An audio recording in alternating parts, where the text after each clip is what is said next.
to take a look at the build and the overall dimensions of the new Zeiss Milvus. This is an 85mm f1.4 lens. And as you can see, much like the Otis series, it comes with a very similar design and also a similar case with the cutout style kind of presentation look, which while Zeiss doesn't offer any kind of protective case for their lenses, which I wish that they would, this at least gives you a little more quality place to store the lens, should you be so inclined, than what the typical box is. But up until this point, Zeiss has had an 85mm f1.4 lens that was just a plain RT lens that was reasonably popular and credited for having decent optics and, of course, always a beautiful Zeiss build. But then a couple of years ago, Zeiss released a lens that really just set a new pinnacle, a new bar for optical performance, build quality, and of course overall size of an 85mm lens, and that was the Otis 85mm f1.4. As you can see, the new lens skews much more towards the Otis, and I believe that really inherits a lot of the Otis DNA in its design and also in its optical performance. Now, there's one thing that certainly has changed, and that was the overall dimensions of the original plain RT lens was about like this lens right here overall. And this Canon 35mm f2.IS, once I add on a UV filter and with the cap here, that's about the overall length of what that lens was. And so it's obviously quite a bit heavier than this lens because of an all metal and glass construction. But as you can see, the dimensions of this lens have really grown.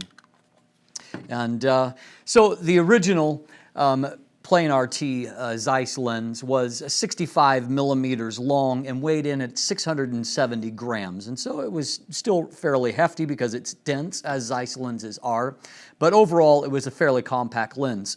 The Otis series, when it was released, it went to a whole new level of everything. The Milvus, of course, follows fairly closely to the blueprint established by the Otis series. And while it's 11 millimeters shorter, and so it's 113 millimeters long, and it's also 11 millimeters less wide around, and so it's 90 millimeters in diameter. It actually weighs a bit more than what the Otis did. It weighs 1,280 grams, and so it is a very heavy lens. When you hold this in hand, you know you have a chunk of lens in hand. But beyond that, that's really the only thing to complain about when it comes to the overall build of the lens. The build, of course, is beautiful. You can see that the overall look and design is beautiful, but one area where the Milvus actually tops the far more expensive, this Milvus lens costs 42% of the Otis lens. This is $1,800, the Otis lens is $4,500.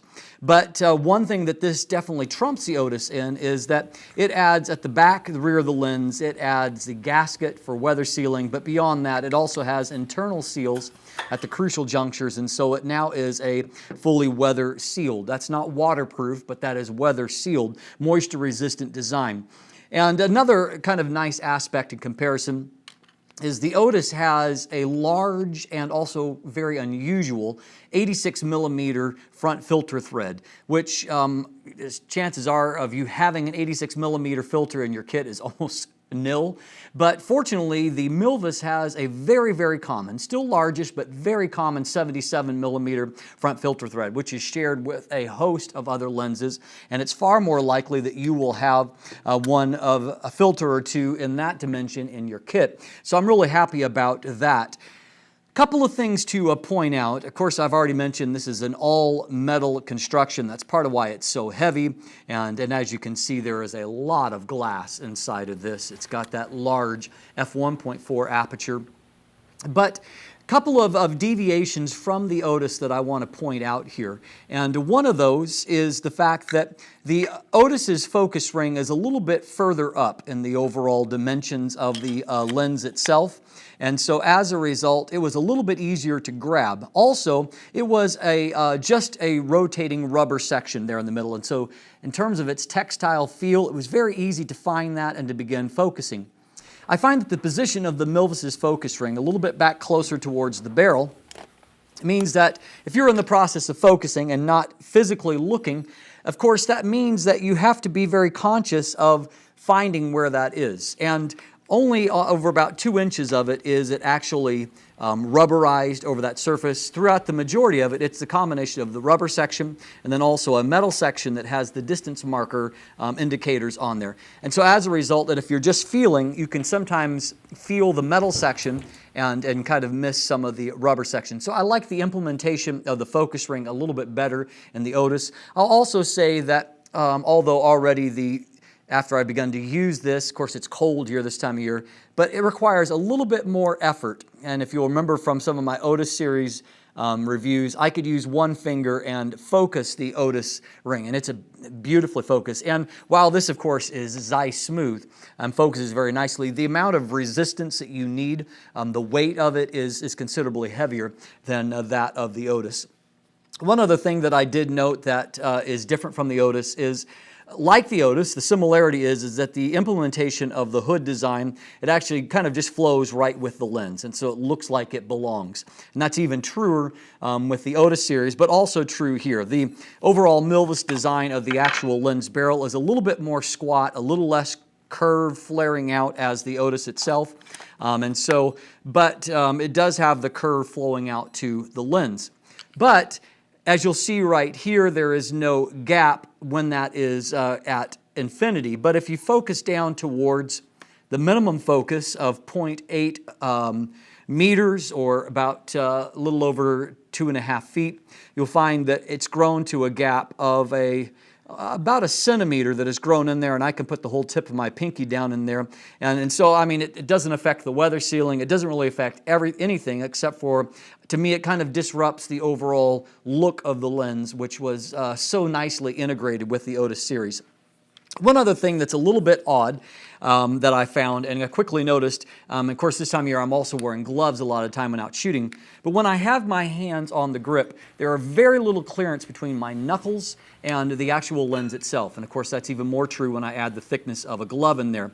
And you can tell that Zeiss is aware of this because there is some concession, although it's on both sides of the barrel. I think it's here where it really matters. There's a slight indentation there to give you just a millimeter, maybe more of room, but I do find it's fairly close. And I would say medium-sized hands, but my overall finger thickness I think is relatively slim. And so for those that have more thick, maybe blunt fingers, you may find that it's fairly tight for you there in between the grip and the barrel of the lens. And that will of course vary according to what kind of lens or what kind of camera body you're using and the shape of the grip itself. But on this 6D body, and that's kind of my preference for manual focus lenses, I like the sensor in the 6D body. I also like that it's very easy to change out the focus screen to one that's a little more precise for using manual focus lenses. And so it's kind of my body of choice for shooting manual focus glass.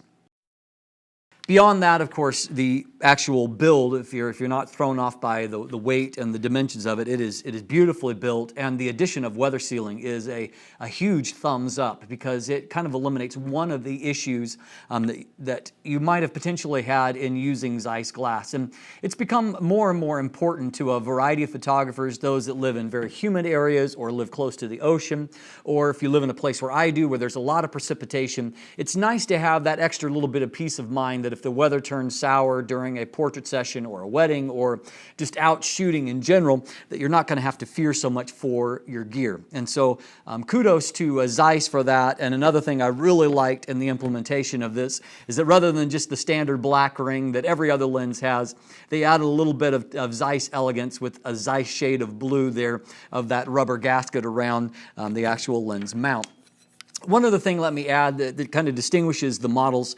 You can get the Nikon mount for this lens, or the ZF and Zeiss speak, that has an actual manual aperture ring, and if you want to control aperture in that way. On a Canon or a ZE mount, the Canon mounts have electronically controlled aperture iris, and so as far as the actual overall function of the lens, it's going to function in the exact same way as any other lens in terms of you control the aperture from the camera body itself. It will transmit all of the information to the camera body, and then also it will even, once you achieve the right focus point, it will actually light up and beep on this particular body to correspond with the focus being achieved, so focus confirm.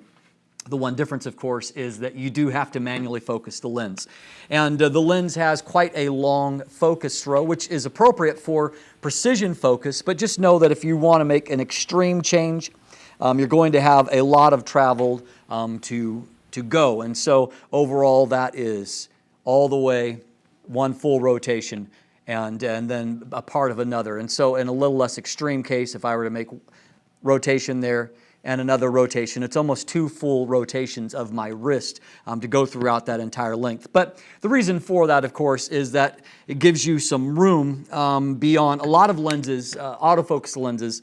They have between 6 feet and infinity. There is just a little fraction of focus throw. So if you actually do need to manual focus those lenses, they're very tough to do in that zone.